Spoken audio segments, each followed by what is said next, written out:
amados, boa noite a todos. É uma alegria realmente poder novamente estar na casa do Senhor nessa noite tão especial para nós, em que temos o privilégio de podermos abrir a palavra do Senhor e meditar e ouvir a sua voz, e que ela realmente venha ao encontro mesmo das nossas necessidades, desafiando as nossas vidas, edificando a igreja e realmente transformando almas para o reino do Senhor.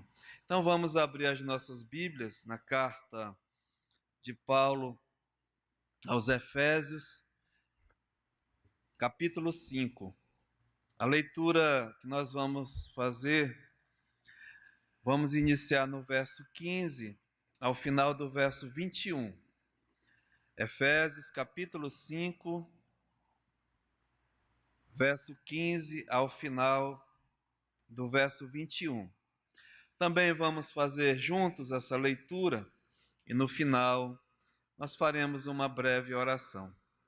Então leiamos Efésios capítulo 5, 15 em diante. Diz assim a palavra do Senhor: Portanto, vede prudentemente como andais, não como nécios, e sim como sábios, remindo o tempo, porque os dias são maus. Por esta razão, não vos torneis insensatos, mas procurai compreender qual a vontade do Senhor. E não vos embriagueis com vinho, no qual há dissolução, mas enchei-vos do Espírito, falando entre vós com salmos, entoando e louvando de coração ao Senhor, com hinos e cânticos espirituais, dando sempre graças por tudo a nosso Deus e Pai, em nome de nosso Senhor Jesus Cristo, sujeitando-vos uns aos outros no temor de Cristo. Oremos. Senhor, nós mais uma vez estamos diante do Senhor. A tua palavra diz, o Senhor mesmo afirma, onde 2 ou 3 estiverem reunidos em meu nome, ali eu estarei. E o Senhor está no nosso meio, através da tua presença, do teu Santo Espírito e também da tua palavra, Pai. Então agora nós te pedimos humildemente que o Senhor venha falar através da tua palavra aos nossos corações, às nossas vidas, a cada um que chegou aqui nessa noite. Por isso nós precisamos, te pedimos humildemente, o auxílio do Espírito Santo, ele que realmente é o autor dessa palavra. Que ele venha ser o nosso professor hoje à noite, revelando as coisas que a ti pertencem aos nossos corações. E a tua igreja aqui reunida, Pai, receba a edificação, a confrontação, Pai, a fé para continuar a nossa caminhada.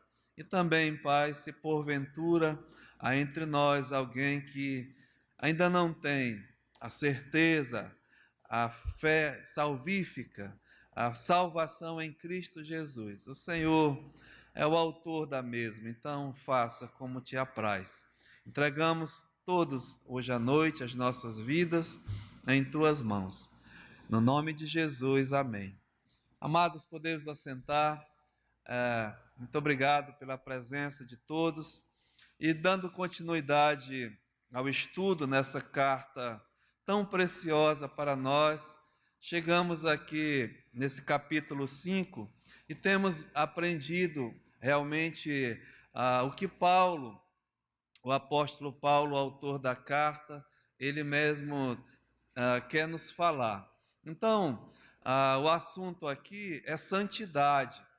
Nós vimos que nós temos responsabilidade diante de Deus, diante do nosso Senhor Jesus Cristo, porque Ele nos salvou, Ele nos deu realmente a salvação. E como salvos agora, nós somos desafiados a andar em santidade de vida. Então, a partir do capítulo 4, Paulo mostra essa realidade, essa responsabilidade e a parte prática, né? O andar do crente, do salvo, é o nosso viver, é o nosso proceder, é a nossa vida cotidiana, a nossa vida diária no meio desse mundo, não é? Como nós estamos vendo diante de Deus e da comunidade em que nós participamos. Então, Paulo diz que nós devemos andar, e frisamos bem, não é? Esse andar, aqui no verso 8, quando ele diz: andai como filhos da luz, pois outrora erais trevas, e agora sois luz no Senhor. E nós mostramos uma série de is, né, como Paulo aqui mostra, para andar como filhos da luz. Nós devemos ser imitadores de Deus, não mais andar, no verso 3 diz, na impudicícia, na impureza. No verso 4 ele diz, nas coisas inconvenientes, em conversações torpes, em palavras, em chocarrices. No verso 5 ele diz, não andarmos mais na idolatria, na incontinência, na impureza, na avareza. No verso 6, ele diz que para nós não andarmos, né, como sendo iludidos por palavras vãs. No verso 7 ele diz, não sejais cúmplices com eles, ou seja, íntimos das obras infrutíferas das trevas, né? E assim por diante. E chega aqui, nesse final, no verso 15, Paulo diz, olha, portanto, vede prudentemente como andais, não como nécios, nós vimos semana passada, né? Como imaturos, como insensatos, mas devemos andar com inteligência, né? Como sábios. Ele diz aqui, remindo o tempo, porque os dias são maus, e procurando realmente compreender qual é a vontade do Senhor, no final do verso 17. Então, é um pequeno resumo do que nós tratamos até agora. Então, Paulo diz, né, e terminamos com essa afirmação dele, procurais compreender realmente qual é a vontade do Senhor para as nossas vidas. E é bem claro, irmãos, Deus, nós encontramos na sua palavra, né, a vontade de Deus para todos. Primeiramente, ele diz que Deus não quer que nenhum homem pereça. Deus não tem prazer na morte do ímpio, na morte do iníquo, mas que todos cheguem ao arrependimento, à salvação. Mas, infelizmente, nós sabemos que nem todos vão ser salvos, não por culpa de Deus. Deus nos providenciou a salvação, né? Nos deu a salvação, mesmo em Cristo Jesus. Mas nós sabemos que muitos vão se perder na iniquidade. E Deus sabe, né? Mas a vontade de Deus é que nenhum homem pereça, mas que todos cheguem ao arrependimento, à salvação. E os salvos, os arrependidos, os que realmente entenderam a sua condição diante de Deus, que é pecador, perdido, sem esperança, confessar os seus pecados, aquele que justifica ímpios.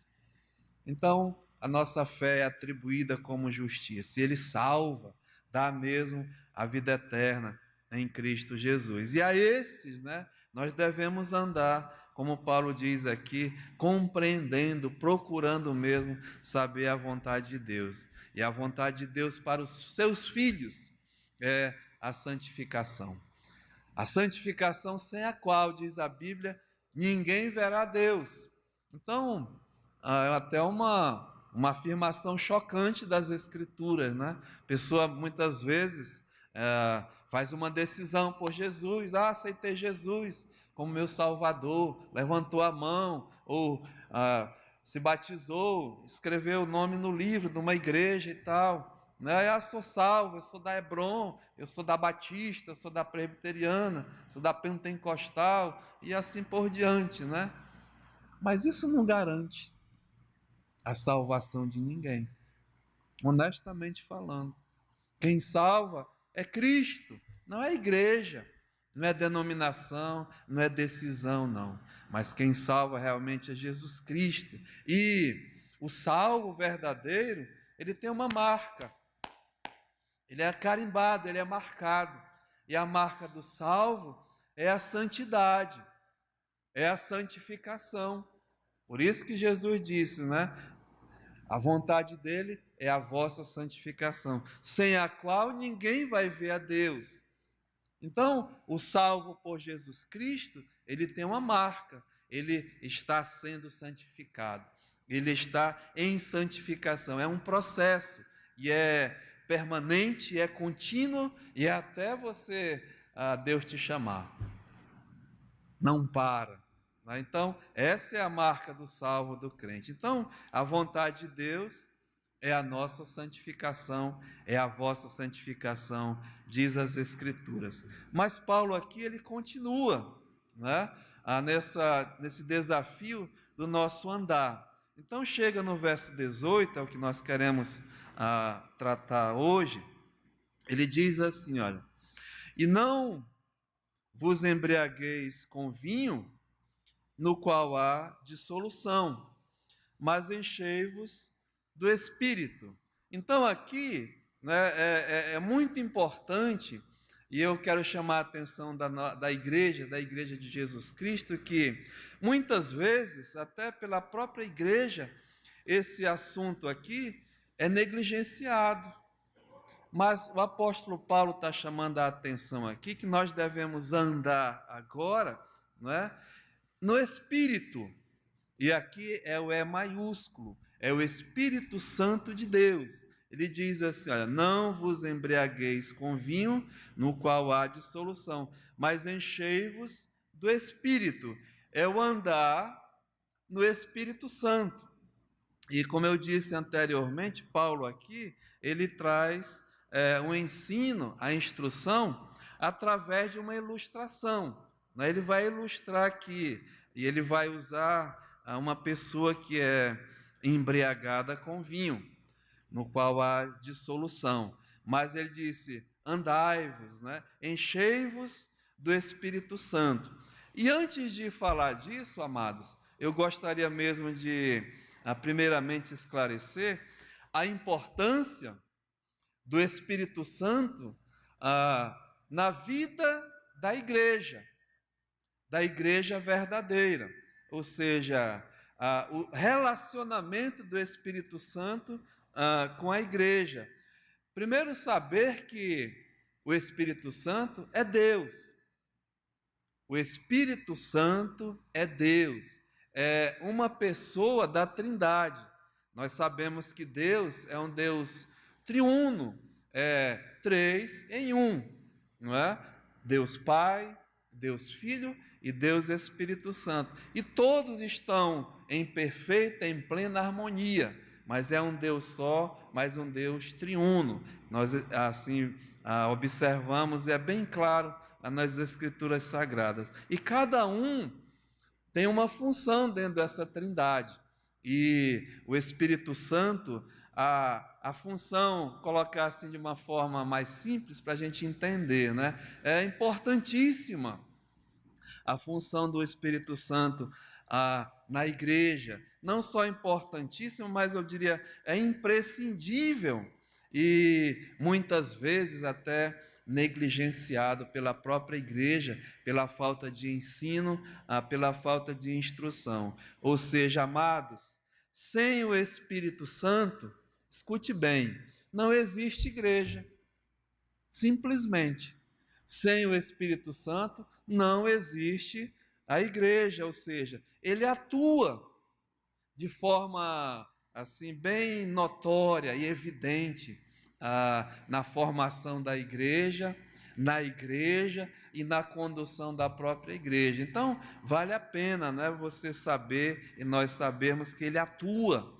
E, amados, quando o Senhor Jesus ainda estava nessa terra, ele disse que era imperativo ele voltar para o Pai, mas que ele ia, quando ele fosse, ele enviaria o outro Consolador, o Espírito Santo da verdade.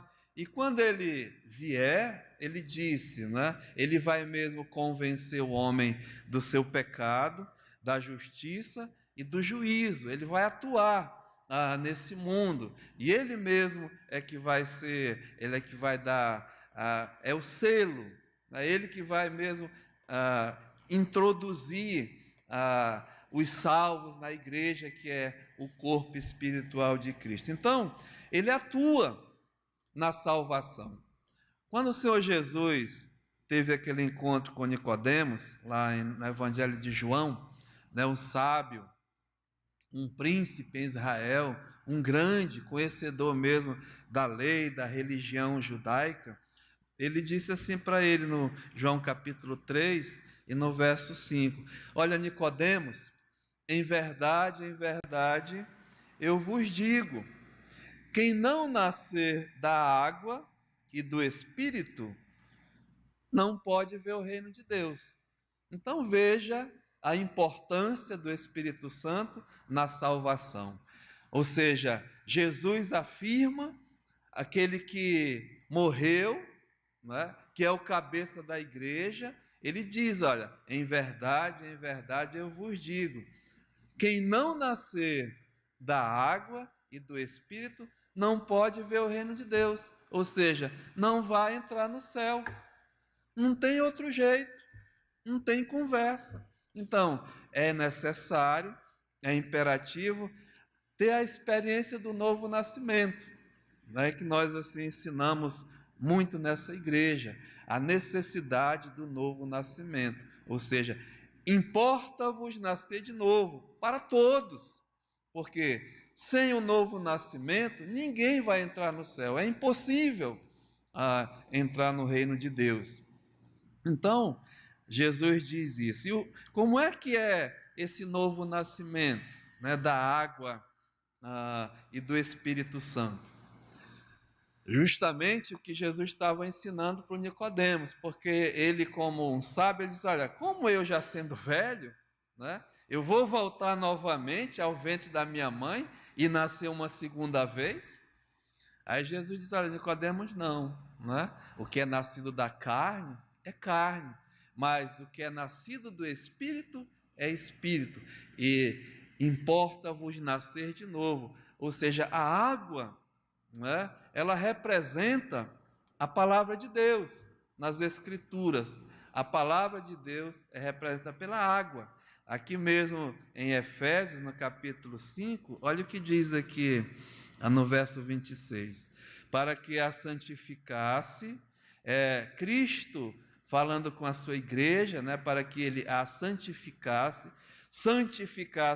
a igreja, tendo-a purificado por meio da lavagem de água, ou seja, pela palavra. Então, a palavra de Deus, ela lava, né? Ela nos lava. Então, Jesus disse, olha, tem que nascer da água, que é da palavra, porque é através da palavra de Deus que você e eu nos é revelada, né, as Sagradas Escrituras, quem Deus é, quem nós somos e a nossa condição diante de Deus. O único local que você vai encontrar essa verdade é nas Escrituras, porque aprove a Deus se revelar a nós. Nós sabemos que a revelação de Deus foi de várias formas, né? Pela criação, pelas coisas que foram criadas, mas pela sua palavra. E a Bíblia diz que ele nos fala nos últimos dias através da sua palavra, que é a verdade, né? Então a palavra de Deus revela a nossa condição diante de Deus. Nós somos homens e mulheres, infelizmente, pecadores, condenados, né, perdidos em nossas ofensas, em delitos, em pecados. E nessa condição, nós vamos mesmo para a condenação, para a separação, porque a Bíblia diz que pecado não entra no céu. É simples assim, né? Porque Deus é santo e pecado não entra no céu. E pecado é o quê? É desobedecer a Deus. Pecado, a Bíblia diz que é a transgressão da lei de Deus. E nós somos transgressores da lei, porque nós pecamos. A Bíblia diz que é a palavra de Deus, olha, a sua lei, que é a sua vontade, dita a nós, revelada a nós numa tábua de pedra, não é? Dada aos judeus, mas é a vontade de Deus para os homens. Diz lá, olha, não faça isso, não faça aquilo, né? Não, e nós fazemos, ou seja, nós transgredimos, nós desobedecemos a Deus. E Deus pune a desobediência com o pecado, que é o pecado, com a separação de Deus, com a morte. Então estamos fritos, né? Não tem escapatória, não tem jeitinho brasileiro, não, em relação à salvação. Mas muitos querem dar um jeitinho, né? Tem religiões aí que ensinam que você, se você fizer uma boa obra, se você fizer caridade, se você fizer isso, se você fizer aquilo, você está agradando a Deus. É mentira, amados. Não acredite nisso, não. Porque a Bíblia diz que não é de obras a salvação, para que ninguém se glorie. Sabe por quê? Senão eu teria com que me gloriar. Eu fiz isso, né? Eu fiz mais que o Jorge. Eu fiz mais que a irmã Zeni. Eu mereço, né? Porque eu trabalhei mais, eu suei mais, tal. Deus seria injusto. Mas não é de obras, para que ninguém se glorie.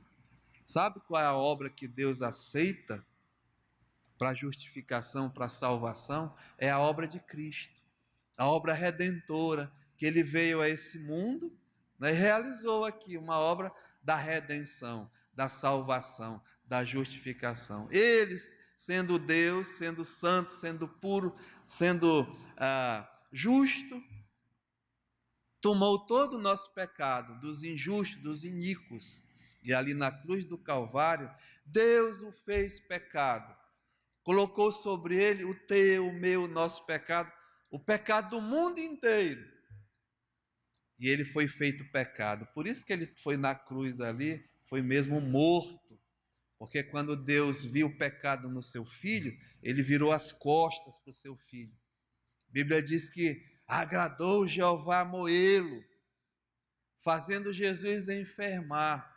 E Jesus mesmo sofreu a penalidade do pecado, que é a morte. Morreu, foi sepultado. A prova que ele morreu é que ele foi sepultado. Mas sabe, ele não ficou na morte. Ele ressuscitou no terceiro dia. E a Bíblia diz que esse é o evangelho que nós devemos pregar. A verdade, que Cristo morreu pelos nossos pecados, segundo as Escrituras, e que foi sepultado e ressuscitou ao terceiro dia, segundo as Escrituras. Mas peraí, pastor, é tão simples assim? É simples, é maravilhoso, é grandioso, é perfeito, amado. É isso que te salva. Não é boas obras, não. Mas tem uns que ensinam que você tem que guardar a lei, né? Tem uma grande aí que guarda até um dia de sábado, tem que guardar, e outras coisas, né? A Bíblia diz: aquele que se propõe a guardar a lei, então vá guardar a lei, vá viver pela lei. Agora, se tropeçar em um só ponto da lei, você está condenado de toda a lei. Está frito também, novamente, né? Então, eu posso até guardar 1, 2 ou 3 dos mandamentos, mas nós não guardamos nem o primeiro, amados. A Bíblia diz, qual é o primeiro mandamento da lei de Deus? Não terás outros deuses diante de mim, né? Em outra tradução, diz amar a Deus sobre todas as coisas. Não tem problema não, na Bíblia do Padre, né? É a mesma Bíblia. Aliás, eu tenho um aqui, ó. Bíblia Católica Romana, que mas é a mesma coisa, né? Então, é a palavra de Deus, tá? Não terás outros deuses diante de ti. Nós temos, né? Nós trocamos o Deus verdadeiro. Então, ninguém pode cumprir a lei. Ninguém cumpre a lei. Então, nós somos o quê?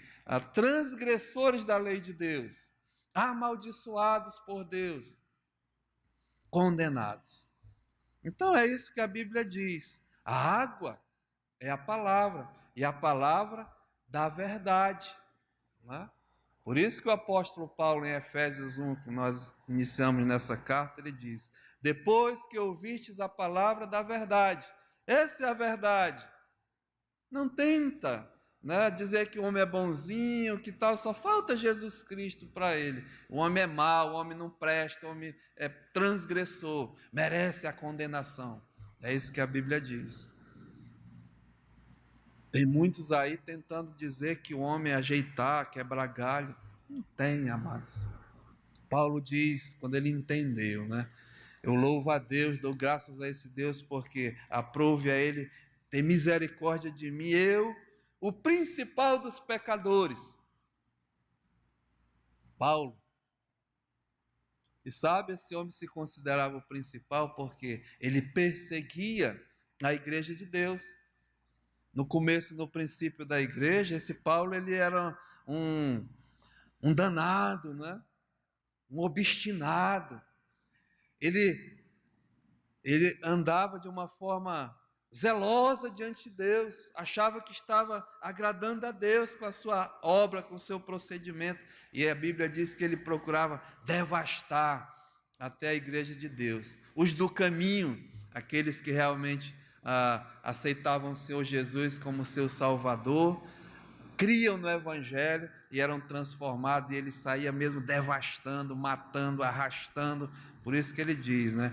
Antes eu era um homicida, um perverso. Então, mas aquele que teve compaixão de mim. Eu, o principal dos pecadores. Imagina eu, irmãos, né? Você. Nós somos pecadores. E é isso que a Bíblia diz. Eu estou fazendo questão de enfatizar porque não se trata mais, amados, hoje, nas igrejas, né, dessas verdades. Mas Paulo está dizendo aqui, né?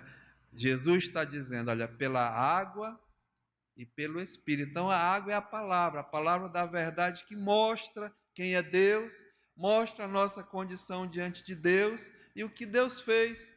Depois que ouvistes a palavra da verdade, ou seja, nós temos que pregar a verdade, nós temos que pregar a palavra da verdade, porque é a palavra que vai fazer a diferença nas vidas, porque a fé de acreditar, a fé mesmo vem pelo ouvir. Eu já me deparei na minha vida cristã, mesmo antes e depois no meu ministério, pessoas dizem, pastor, eu não tenho fé, né? E não tem mesmo não. Eu não tenho, você não tem.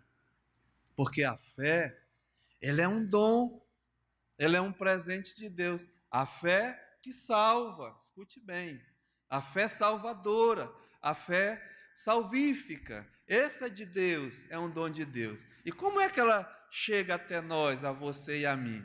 É pelo ouvir a palavra de Deus, ou seja, a pregação, né? A pregação da palavra. Então, tem que pregar a palavra, tem que pregar a verdade.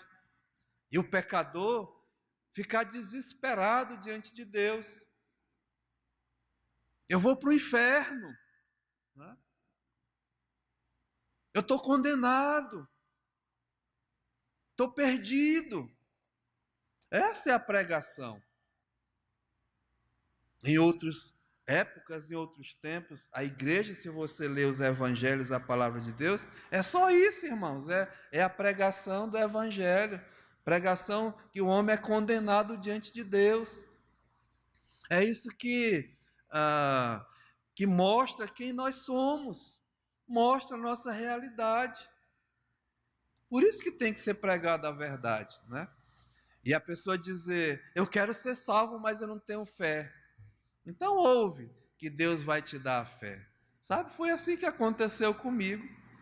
Eu comecei a frequentar essa igreja pela graça de Deus, né? Agora, em novembro, vai fazer 22 anos. Me lembro. E comecei vindo esses estudos aqui na terça-feira. Nosso amado pastor Fred, né? Que maravilha falar dele. Mas um homem de Deus, um homem que mesmo iniciou todo esse trabalho, essa obra. Nós éramos amigos inicialmente. Vim aqui para ajudar até na obra aqui dessa igreja. E ele me convidou para os estudos bíblicos, né? Mas meu amigo gostava, mas falava a verdade para mim. Dizia que eu era pecador, que na minha condição que eu estava separado de Deus e que eu ia para o inferno. Esse é o verdadeiro amigo, né? Falar a verdade. E eu comecei a ouvir, a ouvir, a ouvir. Comprei uma Bíblia, comecei a ler, e a palavra de Deus começou a me confrontar realmente quem eu era diante de Deus, quem eu sou.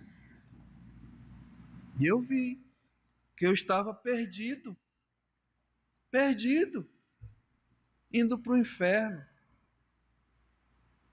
E eu gritei: me acuda, Senhor, valha-me, Deus, socorre-me, Senhor. E Deus foi me dando a fé de acreditar mesmo na salvação, esse presente. Então Paulo diz, depois que ouvistes a palavra da verdade, o evangelho da vossa salvação, porque o evangelho é que Cristo morreu no meu lugar. Pensa assim, irmãos, pensa assim, meu amado, hoje à noite. Jesus veio do céu morrer por ti. O Paulo diz assim, o Filho de Deus me amou, amou a ele e se entregou a si mesmo por mim. Que privilégio, né? Jesus deixar o céu, a glória e vir a esse mundo e morrer por ti, por mim. Eu que, né, não dava a mínima para ele, não queria saber dele. Isso é muito amor. Então ele veio por mim. Isso constrange, né? Pelo menos saiba disso. E essa igreja aqui tem a preocupação de falar a verdade para você saber disso. Então, depois que ouvistes a palavra da verdade, o evangelho da vossa salvação, ou seja, amado, só quem salva é o evangelho. É imperativo, sabe? Por mais que eu seja repetitivo, mas isso é vida, né? É vida. Tendo nele crido, aí sim, né? Porque foste selado. Aí entra a atuação do Espírito Santo. Ele começa a agir, porque é o Espírito Santo que pega essa palavra, essas verdades aqui e começa a trabalhar na sua vida. Não é isso que ele faz? Ele vem convencer, ele que convence o homem do seu pecado. O pregador está pregando, a palavra está lendo e o Espírito Santo está convencendo você. Tu és pecador mesmo, né? Está trabalhando na tua mente, no teu coração, porque há uma guerra. No momento em que está se pregando a palavra, há uma guerra espiritual nas regiões celestes e na tua mente, no teu coração. Porque o diabo, o inimigo, ele mesmo fica combatendo. Ele tem muito interesse, né? Então, o Espírito Santo está convencendo o homem do seu pecado. da justiça de Deus, que é Jesus Cristo, e do juízo que há de vir. Então, ele age, né? Essa ação dele, ele convence o homem do pecado, da justiça e do juízo. E, amados, ele atua, e você e eu, né, que teve a sua experiência, a gente mesmo não resiste o convencimento do Espírito Santo e nos entregamos assim totalmente ao Senhor. E nesse momento, você é selado, você é mesmo carimbado. A Bíblia diz, Efésios 1, 13 e 14, essa parte que nós estamos aqui. Depois que ouvistes a palavra da verdade, o evangelho da vossa salvação, tendo nele também crido, crer, ou seja, confiar, entregar a sua vida ao Senhor, aí é selado, é carimbado com o Espírito Santo. Veja aqui bem pertinho, 4:30, olha. Eu queria só enfatizar isso. Paulo diz assim, olha, não entristeçais o Espírito Santo de Deus, no qual fostes selados, está vendo? Para o dia da redenção, ou seja, carimbado. Cada salvo por Jesus Cristo, em toda a história da igreja, ele recebe o Espírito Santo.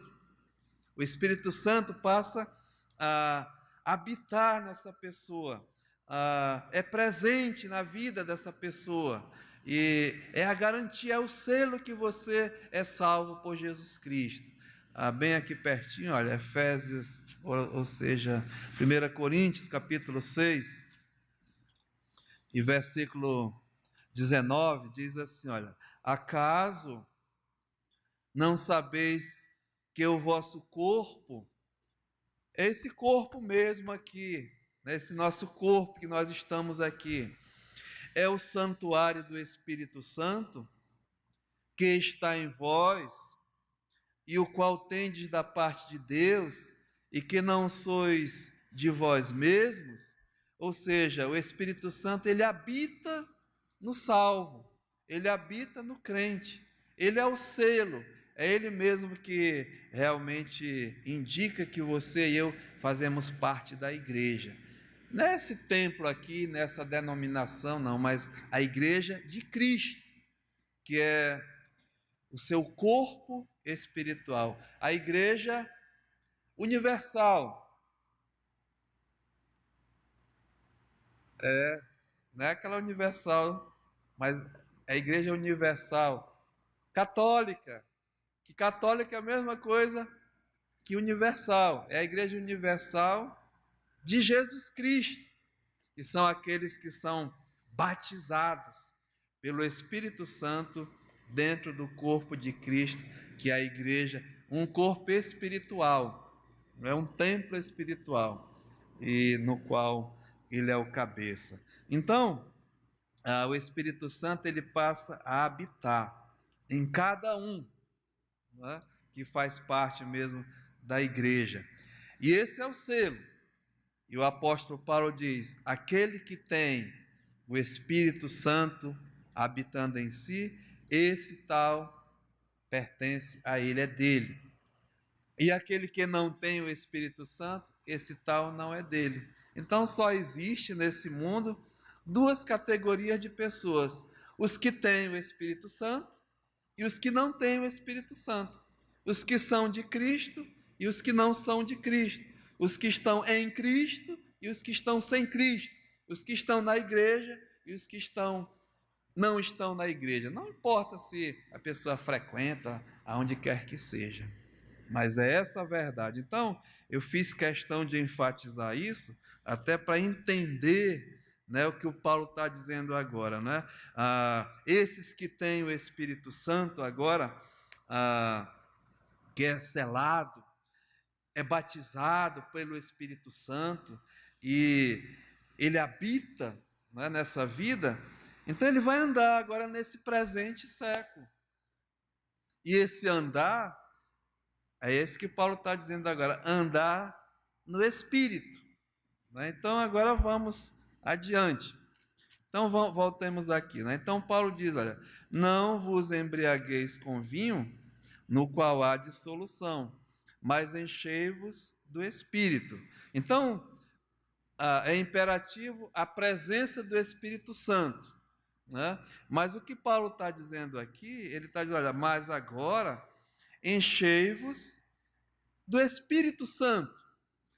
É outra coisa diferente. Esse enchimento do Espírito é a plenitude do Espírito que vai nos ajudar nesse processo de santidade, de santificação. Então, Paulo está dando aqui uma ilustração e usando uma figura, né, de uma pessoa embriagada com vinho. Por que, irmãos, é importante isso? Porque nessa caminhada da santidade, da santificação, com a presença do Espírito Santo, tem que haver primeiro, né, uma mudança interior na minha vida, nas nossas vidas, e depois vai ser vista exteriormente. Então, é importante frisar isso. Então, Paulo diz aqui, olha, ser cheio do Espírito Santo, é ser preenchido, é ser enchido do Espírito Santo, é como se uma pessoa se embriagasse com vinho. Ou seja, uma pessoa que se embriaga com vinho, ela está cheia, né, de álcool. Ela passa a ser controlada pelo álcool, influenciada pelo álcool. O álcool se apodera dessa pessoa. A pessoa passa a ser dirigida, controlada, guiada por essa influência, né, do álcool na sua vida. E é importante, amados, e eu até fiz questão de pegar um artigo aqui, como o álcool, né, essa substância poderosa, ela age mesmo no cérebro. Então eu peguei uma coisa científica, de cientista, né? E o artigo é assim, como o álcool age sobre o cérebro. Ou seja, a ciência explica a bebedeira. Então eu vou gastar aqui um tempinho e vou ler para os amados, né? Porque é uma ilustração maravilhosa que o Paulo traz e você vai entender mais ainda a influência, o poder dessa substância do álcool, né, no corpo de uma pessoa. Então, o artigo diz assim, olha, tomar um chopp gelado no final da tarde num país grande, tropical como é o nosso, o Brasil, é um consolo. Mas, como não há bem que nunca acabe, é bom saber que o álcool, além de dar aquela sensação de relaxamento, também afeta diretamente vários órgãos importantes do nosso corpo, em especial o cérebro. E se for consumido em doses excessivas, que é essa palavra aqui, né? Embriagado, é o excesso. Em doses excessivas, então os danos podem ser irreversíveis. Bebidas alcoólicas, por mais leves que sejam, com teor inferior a 3% sobre cada litro, entram na corrente sanguínea rapidamente, depois de serem absorvidas pelo estômago, pelo duodeno e de serem despejadas no fígado, que atacará, né, a substância estranha para eliminá-la do organismo. Vai trabalhar o fígado. Não é? É isso que ele está dizendo. Olha. Da corrente sanguínea chegar ao cérebro é uma questão de minutos, poucos minutos, diz aqui o autor. Aí tem uma aspas aqui, olha. O álcool, ele é uma droga que age do fio de cabelo até o dedão do pé.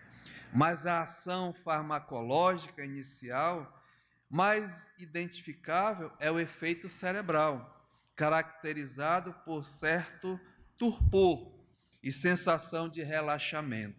Em doses pequenas, o efeito pode ser agradável, mas se as doses forem aumentadas de forma aguda, O torpor é mais intenso e pode levar ao coma, ou seja, o que é raro, mas não é improvável. É possível, né?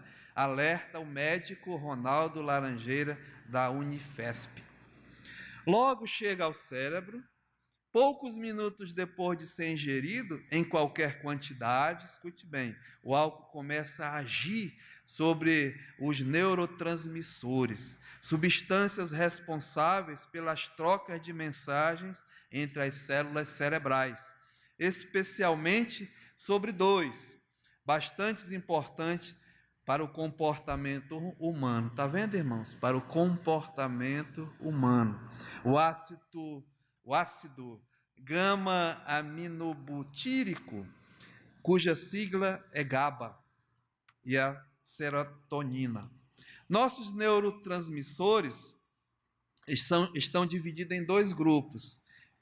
Os excitatórios, quando estimulam a atividade elétrica do cérebro, e os inibitórios, quando a reduzem. Ao mesmo tempo, inibe o neurotransmissor excitatório glutamato, suprimindo seus efeitos estimulantes e levando a um tipo de retardamento fisiológico, né? As consequências. O sistema GABA atua sobre o controle da ansiedade, ou seja, quando armado pelo álcool, né, pela inibição da produção do glutamato, deixa as pessoas mais relaxadas e com a capacidade de interagir melhor com os grupos. Quanto mais GABA, menos autocontrole. Então vão pegando essas coisas, né? O controle, menos autocontrole, ou seja, a perda de sobriedade. O álcool começa a controlar, a dirigir, a agir a vida dessa pessoa, né? Isso aqui é o Dr. Ronaldo Laranjeira, da Unifesp, que atesta, cientista. Então, mas continua aqui, né? O aumento da serotonina agora. Quase ao mesmo tempo, o álcool também aumenta a liberação de serotonina, neurotransmissor que serve para regular o prazer e o humor. Com mais serotonina, o que é considerado o hormônio da felicidade, mais euforia. Em alguns casos, atitudes que podem resultar até em atos violentos, né? É só começar a perceber, e nós vamos ver bem na prática. Aí diz assim, as maiores alterações eletrofisiológicas do álcool foram registradas na região do tálamo, que é um dos principais centros da organização cerebral. Ela é a porta de entrada no que se refere à sensibilidade, explica o neurocirurgião Flávio Celtani, também da Unifesp. Isso porque o álcool ele é uma substância complexa, com ação farmacológica muito variada e que atua diretamente como depressor sobre o sistema nervoso central. Veja, né, como a coisa é séria. A partir do momento em que o consumo aumenta, ele pode agir não só no sistema de relaxamento, controlada pelo GABA, mas em outros sistemas do cérebro. Dependendo da quantidade a ingerida e da química cerebral de cada pessoa, o relaxamento inicial pode dar lugar à sonolência ou, em certos casos, a muita agressividade, né?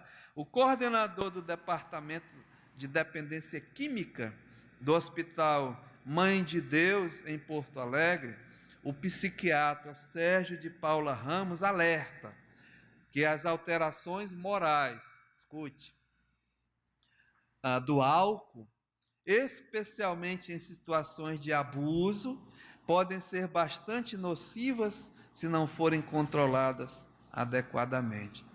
As alterações, adverte o cientista, de comportamento podem incluir exposição moral, comportamento sexual de risco, agressividade, labilidade do humor, diminuição do julgamento crítico, alterações no afeto, na fala, na diminuição do desempenho motor, no pensamento e também na baixa coordenação motora. Esses efeitos podem afetar qualquer indivíduo, em qualquer e em todas as idades.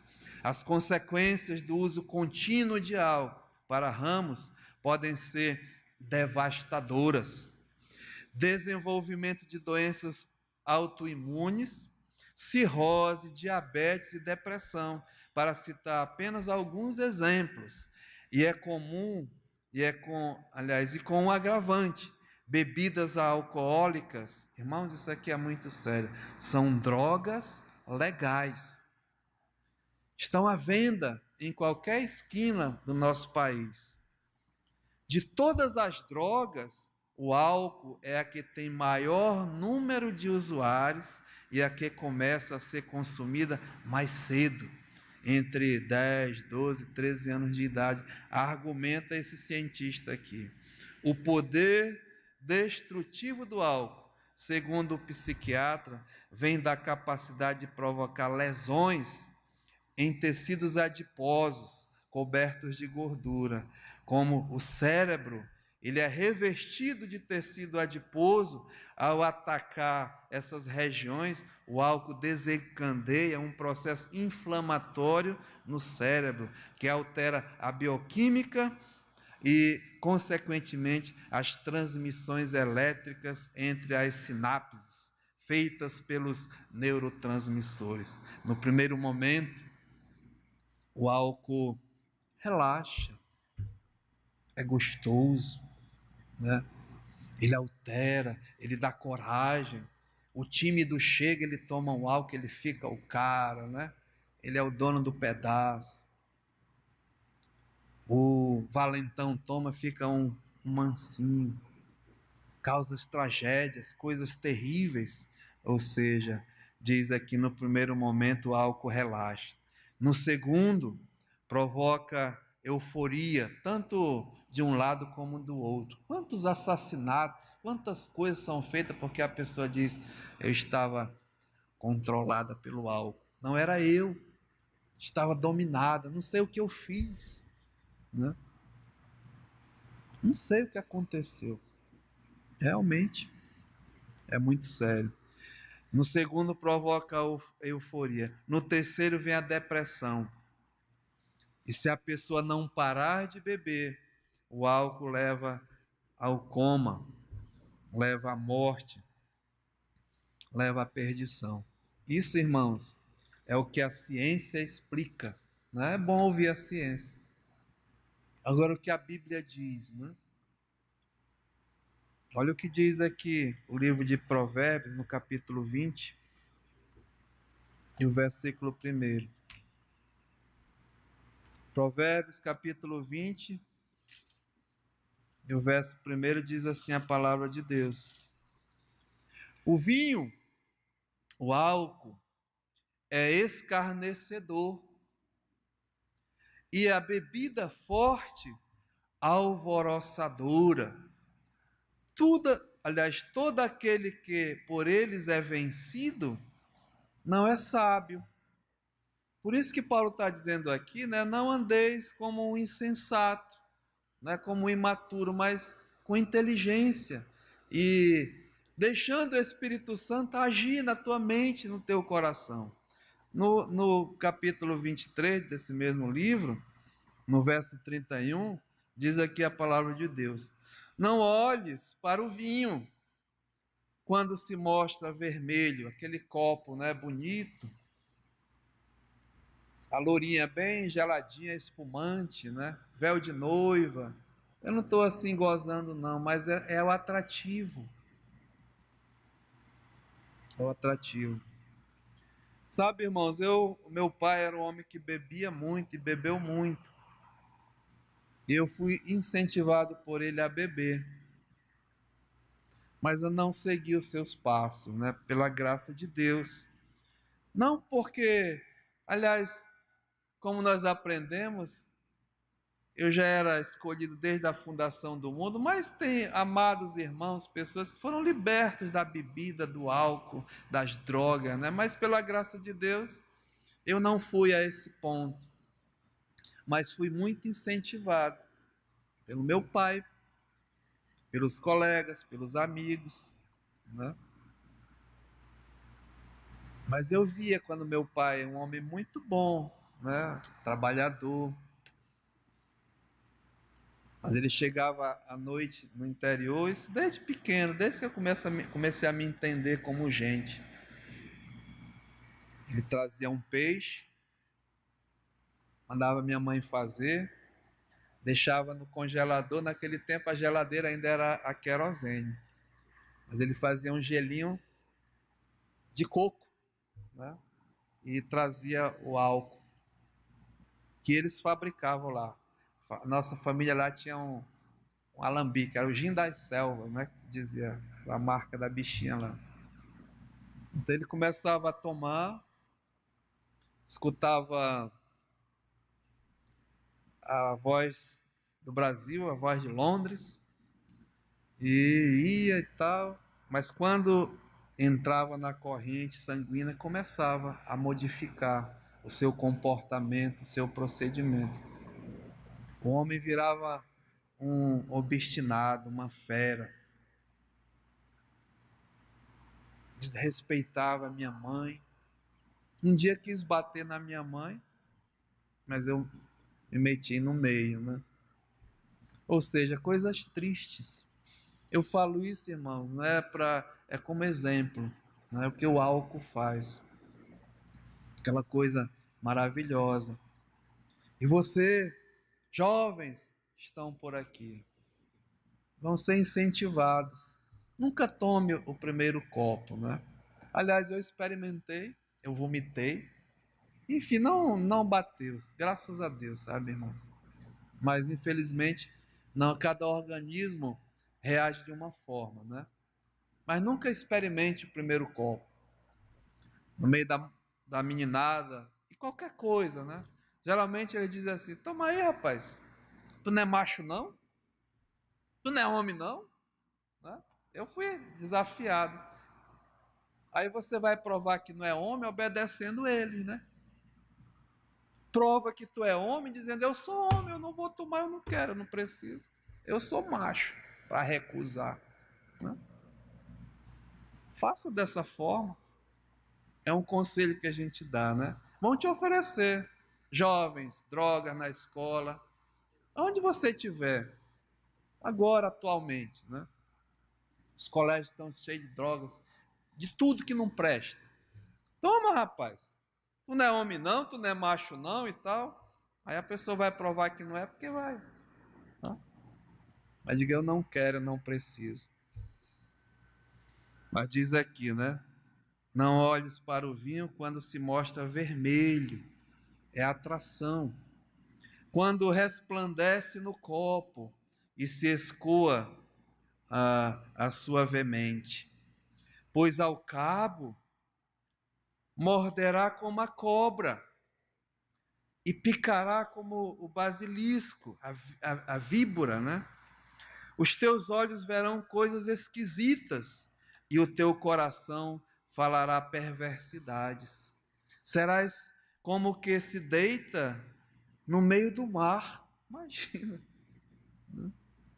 E como se deita no alto de um mastro, loucuras é feita.